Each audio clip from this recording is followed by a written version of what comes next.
मुझे कोई याद और वो रहता तो स्कॉलरशिप आपके लिए एक सरप्राइज था, बहुत खुशी हुई होगी उस समय। जी हाँ, यकीनन यकीनन खुशी हुई थी, क्योंकि बचपन से ही पढ़ने लिखने का शौक़ था आपने? नहीं, मुझे पढ़ने लिखने का शौक़ नहीं था। मैं एक कमज़ोर तालिब इल्म था। अंग्रेज़ी बोलने में कुछ हिचक सी थी। मैं अंग्रेज़ी बोलने से शर्माता था। तो मुझे दिलचस्पी उस वक्त खेल में थी, क्रिकेट खेलने में थी। और जब मुझसे कोई पूछता था कि आप ज़िंदगी में क्या करना चाहते हैं, तो मैंने शुरुआत की थी एक। सर, आपकी एक किताब आई थी सनराइज़ ओवर अयोध्या, पिछले दिनों काफ़ी विवाद हुआ सर ऊपर, और आपके घर पर भी हमला हुआ। लोगों को बात समझ में नहीं आई कि आप लोगों को समझा नहीं पाए। नहीं, दोनों गलत हैं जी। जो भारत की विदेश नीति है, इसके अलावा दुनिया के और किन देशों की विदेश नीति से आप प्रभावित हुए, आपको अच्छा लगा? देखिए, पिछले दिनों एक फिल्म आई सर, कश्मीर फाइल्स, आपकी इच्छा कुछ कहना चाहेंगे उस पर? कांग्रेस अपने बहुत बुरे दौर से गुजर रही है सर। पंजाब में सरकार चली गई सर, क्या कारण है आपके हिसाब से? शीर्ष नेतृत्व को आप क्या सुझाव देना चाहेंगे?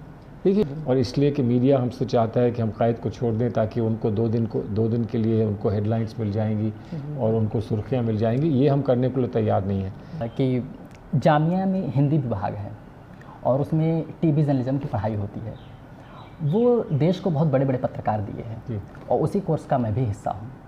तो जो बच्चे आपको देख रहे हैं सर, उनके लिए दो शब्द सर।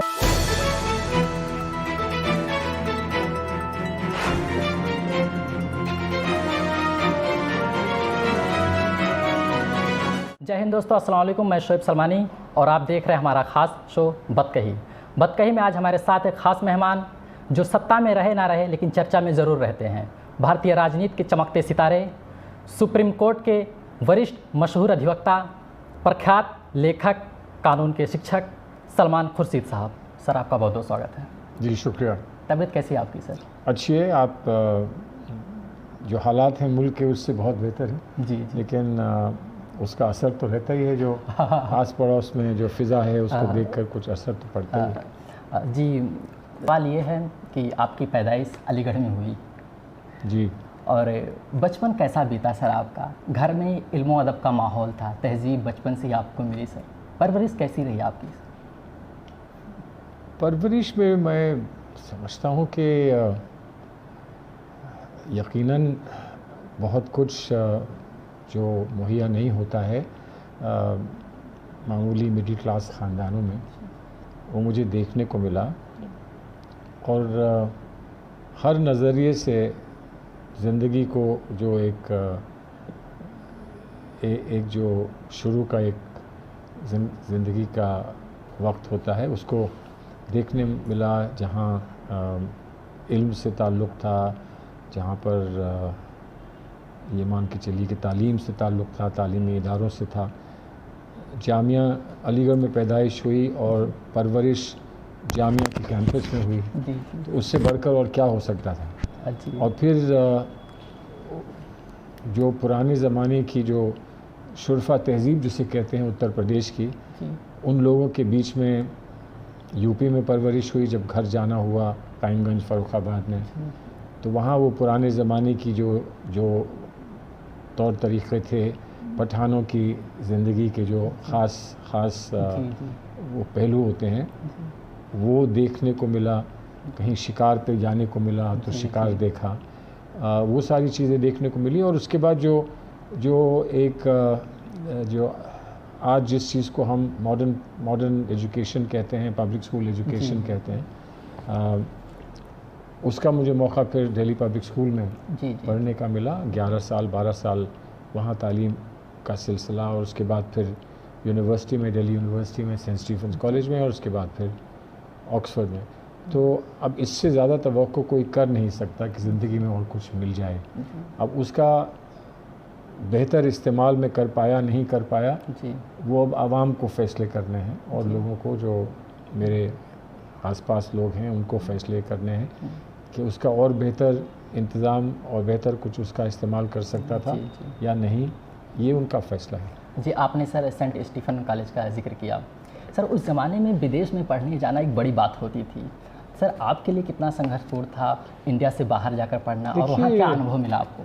देखिए, मतलब मुझे मेरा एक शौक़ था कि मैं मुल्क के अच्छे इदारों में जाने के बाद अगर मौका मिले तो मैं पूरी दुनिया में, पूरे आलम में जो सबसे बेहतर इदारे हैं वहाँ पहुँचूँ। और ऑक्सफोर्ड यूनिवर्सिटी या कैम्ब्रिज यूनिवर्सिटी, मेरी पहली कोशिश कैम्ब्रिज में रही, वहाँ मैं कामयाब नहीं हुआ पहले साल, तो फिर अगले साल मुझे ऑक्सफोर्ड में मौका मिला। मुझे ऑक्सफोर्ड में मेरे एक दोस्त पहले वहाँ जा चुके थे, उन्होंने उनके मशवरे से किस तरह से और कहाँ अप्लाई और किस मौके पर अप्लाई करें, तो ऑक्सफोर्ड में मुझे मौका मिला। और ऑक्सफोर्ड में फिर दोनों लॉ की दोनों डिग्रीज़ करने के बाद फिर खुशकिस्मती थी कि मुझे 3 साल पढ़ाने का एक मौका मिला। और तो जद्दोजहद बहुत नहीं करनी पड़ी, सिर्फ मसला ये होता था कि पैसा कहाँ से आएगा। उस वक्त की तालीम, ऑक्सफोर्ड की तालीम जो थी वो बड़ी महंगी थी। महंगी तो उस ज़माने में भी सर, उस ज़माने में महंगी थी। आज जितनी महंगी है उतनी महंगी तो ज़ाहिर नहीं थी, लेकिन तब भी अच्छी खासी महंगी थी।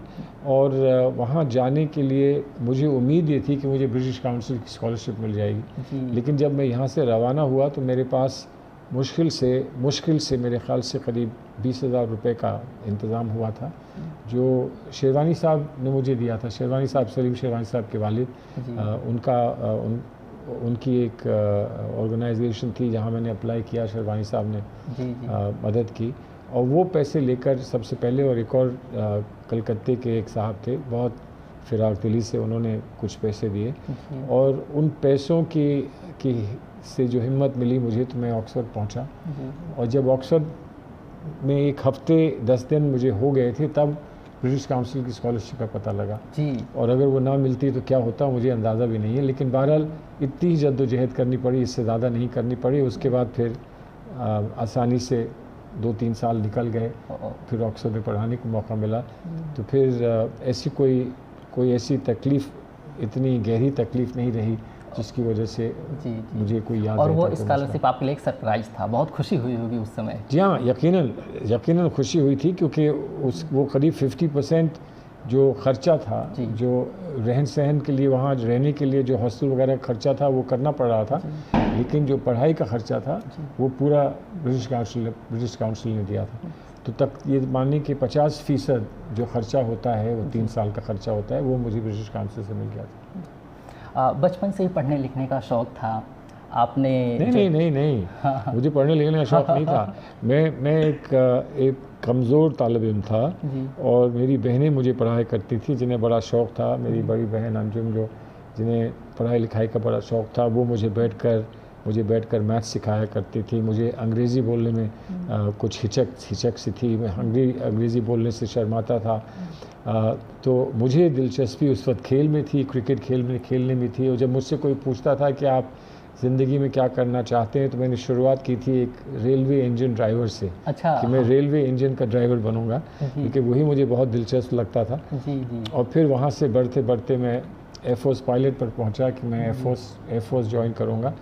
और लेकिन फिर वो पढ़ाई लिखाई में जिस दिलचस्पी इतनी बढ़ गई कि फिर वापस लौट कर एयरफोर्स की तरफ नहीं देखा। और कभी कभी मुझे अफसोस भी होता है कि अगर शायद मैंने उस वक्त पाबंद रहता अपनी उस ख्वाहिश पर और उस दिलचस्पी पर, तो शायद मैं हिंदुस्तान की एयरफोर्स में काम कर सकता। जी सर, नाटकों में लेखन और अभिनय का भी आपको शौक़ था, आपने काम किया। पहला अभिनय आपने कब किया? देखिए, पहला तो स्कूल में करते थे। स्कूल में बहुत अच्छे छोटे छोटे ड्रामा होते थे, और उसमें दिलचस्पी रही, तो उसमें डायरेक्टरशिप भी करी, जिसमें कि बहुत अच्छे एक प्ले था बड़ा अच्छा, पहले आप उर्दू का, उसको मैंने अपने स्कूल में परफॉर्म करवाया था। और बहुत सारे अच्छे छोटी छोटी कहानियाँ थी, उत्तर प्रदेश से ही कहानियाँ लिखी हुई लोगों की, उस पर, और फिर शेक्सपियर के प्लेस पर, और उसके अलावा और बहुत सारे प्लेस करने का मौका स्कूल में मिला। उसके बाद कॉलेज में मिला।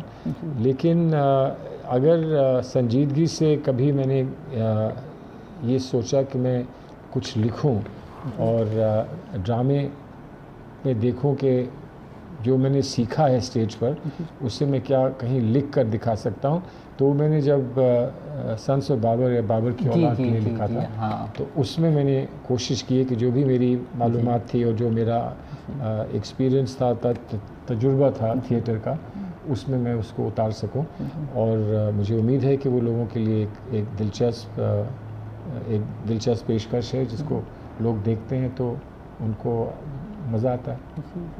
और सर 1980 में इंदिरा गांधी के कार्यकाल में आपने प्रधानमंत्री कार्यालय में बतौर OSD आपने ज्वाइन किया, तो माना ये जाता है कि कांग्रेस की तरफ आपका झुकाव उस समय से हुआ था, क्या सच्चाई है? देखिए, कांग्रेस में तो पैदाइश हुई घर कांग्रेस का था, कांग्रेस वालों का था। और मेरे नाना जाकिर साहब का पंडित जी से और गांधी जी से जो ताल्लुक़ और रिश्ता था, तो हम तो शायद कहीं सोच भी नहीं सकते थे कि हम किसी और तंजीम के साथ जाएंगे या किसी और प्लेटफॉर्म पर हम कभी जा सकेंगे। तो हमारे लिए जैसे अपने वालिदैन होते हैं उसी तरह से कांग्रेस से एक रिश्ता था और वही रिश्ता चलता रहा। तो इसलिए जब इंदिरा गांधी जी की तरफ से ये मुझे पैगाम ये मिला कि क्या मैं उनके साथ काम करना पसंद करूँगा। बहुत सारे लोग ऑक्सफोर्ड में थे जो यहाँ आए थे, अर्जुन सेन गुप्ता उनके दफ्तर में आए थे, उन्होंने शायद मेरा नाम पेश किया होगा। तो उस वक्त बड़ी कश्मकश में मैं आ गया कि मैं चाहता था कि यूनिवर्सिटी छोड़ूँ ना, यूनिवर्सिटी में रहूँ और वहाँ से लौटूँ तो फिर मैं वकालत करूँ। लेकिन बीच में ये ऑफ़र आया, तो अब इतना बड़ा ऑफ़र कि आप प्राइम मिनिस्टर ऑफिस में काम करेंगे, वो ना करना भी बहुत आसान नहीं था। तो इसलिए मैं प्राइम मिनिस्टर ऑफिस मैंने ज्वाइन किया और कुछ दिन वहाँ काम किया, तकरीबन 1 साल वहाँ काम किया और उसके बाद इजाज़त लेकर फिर मैं वकालत में आ गया। जी, आपने भारत के विदेश मंत्रालय पद को भी आपने सुशोभित किया है, तो विदेश मंत्री रहते हुए आपने विदेशों का भी काफ़ी दौरा किया, काफ़ी देशों का दौरा किया। जो भारत की विदेश नीति है, इसके अलावा दुनिया के और किन देशों की विदेश नीति से आप प्रभावित हुए, आपको अच्छा लगा? देखिए, मसला क्या है, विदेश नीति जो होती है उसमें हर मुल्क अपने मकसद को और अपनी गरज को पूरा करने की कोशिश करता है। उसमें जो कोई उसूल की बात हो वो एक हद तक तो हर एक उससे पाबंद रहता है, लेकिन फिर आखिर में जाकर वो ये सोचता है कि इससे हमारे कौम का, हमारी आवाम का फ़ायदा है या नुकसान है। और जो बड़े बड़े मुल्क हैं जिनके बहुत कंट्रीब्यूशंस रहे हैं इंसानियत को, और जब हम उनके बारे में सोचते हैं, अमेरिका के बारे में सोचते हैं और बड़े मुल्क के बारे में सोचते हैं, डेमोक्रेसी से जिनका ताल्लुक़ रहा है उनके बारे में सोचते हैं, तो कभी कभी मायूसी इस बात पे होती है कि वो एक हद तक जाकर फिर अपनी जो उनकी अपनी तवक्को और अपनी ख्वाहिश है उसको पूरा करने में उसूलों से हट जाते हैं, अपने निजी फ़ायदा देखने लगते हैं। तो अपने निजी फ़ायदा देखते हैं और देखिए उनकी मजबूरी होती है कि आखिर उनको आवाम को जवाब देना होता है कि आपने किया तो क्या किया। उसमें मुझे ऐसा लगा है कि जो सबसे ज़्यादा अगर कोई मुल्क अगर उसूल से अपने आप को बांधे रखता है तो ये नॉर्डिक देश जो हैं, जो स्कैंडिनेवियन मुल्क हैं, जो बहुत छोटे छोटे मुल्क हैं और उनकी आवाज़ सुनने में कम आती है, लेकिन कहाँ कब वो दखल देकर और कहीं ना कहीं कुछ इंसानियत की खिदमत करते हैं, उसमें मैं समझता हूँ उनका एक बहुत बड़ा ये कंट्रीब्यूशन रहा है। साउथ अफ्रीका की मंडेला साहब के नीचे साउथ अफ्रीका की जो विदेश नीति रही या उनका जो तस्वुर रहा दुनिया का, जहाँ उनके पास न्यूक्लियर वेपन्स थे और उन्होंने अपने न्यूक्लियर वेपन्स जो हैं वो ख़त्म कर दिए। और बहुत लोगों ने इसके बारे में कहा है, हमने भी कहा, हिंदुस्तान ने भी कहा और मुल्कों ने कहा, लेकिन हम वो हिम्मत नहीं कर पाए कि हम न्यूक्लियर वेपन से निजात पा सकें। साउथ अफ्रीका ने निजात पाई और मैं मानता हूँ कि साउथ अफ्रीका का एक कम से कम मंडेला के ज़माने की जो साउथ अफ्रीका था उसका एक बहुत बड़ा कंट्रीब्यूशन है। जी सर, आपकी एक किताब आई थी सनराइज़ ओवर अयोध्या, पिछले दिनों काफ़ी विवाद हुआ सर ऊपर, और आपके घर पर भी हमला हुआ।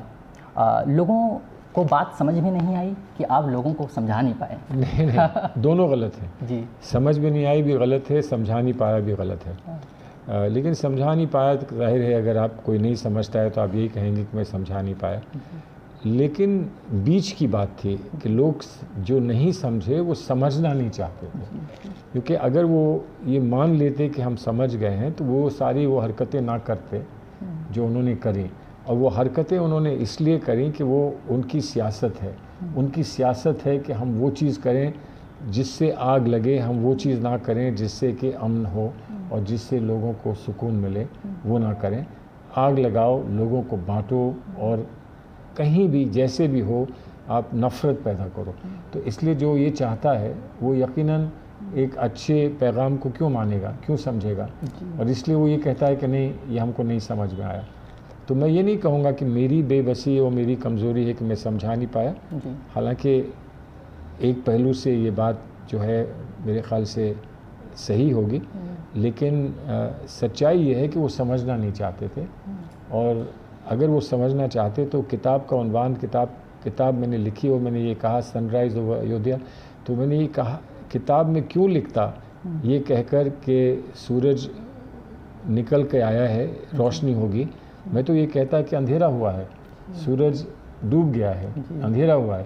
लेकिन जब मैं सूरज के निकलने की बात कर रहा हूँ और रोशनी होने की बात कर रहा हूँ तो उसमें मैं कहाँ चाहूँगा कि मैं अगर मंदिर के लिए अच्छी बात कहूँ तो मैं मंदिर को में पूजा करने वालों के लिए अच्छी बात नहीं कहूँगा। लेकिन मेरा ये मानना है कि हिंदू मज़हब हो, इस्लाम मज़हब हो, क्रिश्चियनिटी हो, जुडाइज़म हो, सिख मज़हब हो, उसको मानने वाले और उस पर उसके दिखाए रास्ते पे चलने वाले बहुत लोग होते हैं। लेकिन लोग ऐसे भी होते हैं कि उसके रास्ते से हटकर उसके नाम पर वो काम करते हैं जिसका उससे कहीं दूर दूर तक ताल्लुक़ नहीं है।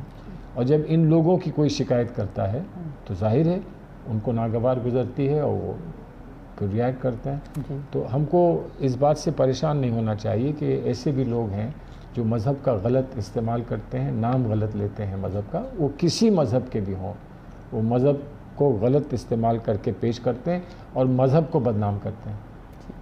पिछले दिनों एक फ़िल्म आई सर, कश्मीर फाइल्स, आपकी इच्छा कुछ कहना चाहेंगे उस पर? मैंने कश्मीर फाइल्स देखी नहीं है जी, लेकिन मैंने कहीं लिखा और मैं आपको दोहरा देता हूँ कि कश्मीर फाइल्स जिस हादसे के बारे में है वो यकीनन एक बहुत अफसोस भरा हादसा है जी, और वो एक हम लोगों के लिए एक बड़ी तकलीफ़ दे बात है। लेकिन जिस तरह से उसको दिखाया गया है कश्मीर फाइल्स में, क्या उससे हम मरहम लगाएंगे, क्या हम उस धब्बे को मिटा पाएंगे या हम उसको और गहरा और बड़ा कर देंगे, ये एक बड़ा सवाल है। और कश्मीर फाइल जो कहता है कि सच्चाई बताती है और सच्चाई जो है वो तल्ख होती है, तो परजानिया भी एक तल्ख सच्चाई थी। मैंने अभी 2-3 दिन पहले मैं कश्मीर फाइल्स ढूंढ रहा था, मिल गई एक फ़िल्म जिसका नाम है फिराक, और वो भी गुजरात के बारे में थी, गुजरात के जो फसाद हुए उसके बारे में। तो बहुत सारे हैं, कश्मीर के बारे में भी बहुत सारी फ़िल्में हैं। हैदर थी, कश्मीर के बारे में एक फ़िल्म बड़ी खूबसूरत सी फिल्म थी जिसका नाम है हामिद। शिकारा से पहले आई थी हामिद और फिर शिकारा आई। तो ये सारी फिल्में हैं वो उसी हकीकत को बयान करती हैं जिसकी आज जिस बात का दुख बयान करने के लिए कश्मीर फाइल बनाई गई है। जी सर। लेकिन जो उनका असर पड़ा था और जो पढ़ना चाहिए, क्या वही असर कश्मीर फाइल्स का पड़ा है? अब ये वक्त बताएगा, जब देखने को मिलेगी तब इस पर और गुफ्तगू हो सकती है। सर एक आखिरी सवाल जी, कांग्रेस अपने बहुत बुरे दौर से गुजर रही है सर पंजाब में सरकार चली गई सर, क्या कारण है आपके हिसाब से? शीर्ष नेतृत्व को आप क्या सुझाव देना चाहेंगे? देखिए, जो शीर्ष नेतृत्व को सुझाव देना चाहूँगा तो वो उनके सामने बैठ कर दूँगा। जी जी। मैं दुनिया में उनको बताऊं कि आप ऐसा करिए, आप ऐसा करिए, तो फिर मैं उसको शीर्ष नेतृत्व मानूंगा ही नहीं ना। जी जी। मैं उसको अपना कायद जब मानूंगा तो मुझे उनकी बात समझनी है, उनसे पूछना है, उनसे इल्तिजा करनी है कि आप हमको क्या चाहते हैं, हमसे क्या तवक्को रखते हैं, क्योंकि हमने कायद माना है जी। और मानते हैं, आज भी मानते हैं। हम इलेक्शन हार जाएं इसलिए अपने कायद को छोड़ दें और इसलिए कि मीडिया हमसे चाहता है कि हम कायद को छोड़ दें ताकि उनको दो दिन के लिए उनको हेडलाइंस मिल जाएंगी और उनको सुर्खियाँ मिल जाएंगी। ये हम करने के लिए तैयार नहीं है।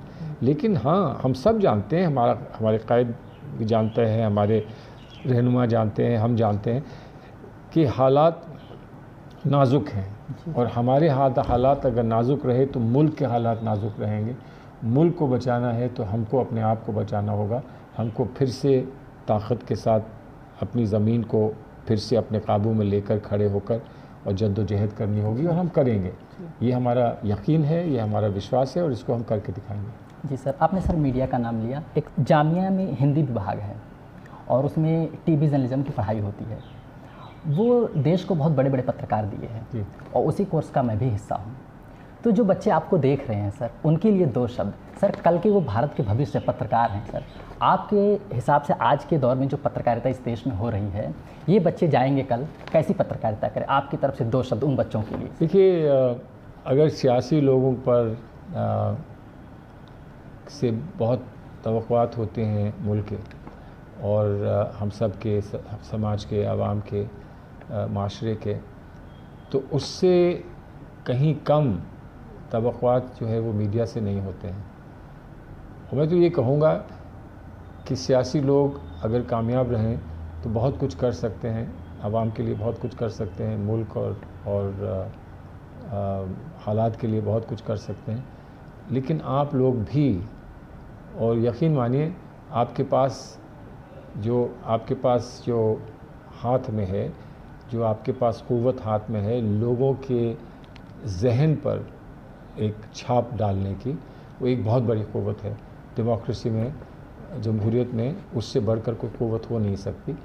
अब उसको तराशना, उसको संवारना, उसको सजाना, वो सब आपको जहाँ पर आप पढ़ते हैं, जहाँ पर आप अपनी स्किल्स डेवलप करते हैं, वहाँ आपको मिलेगा।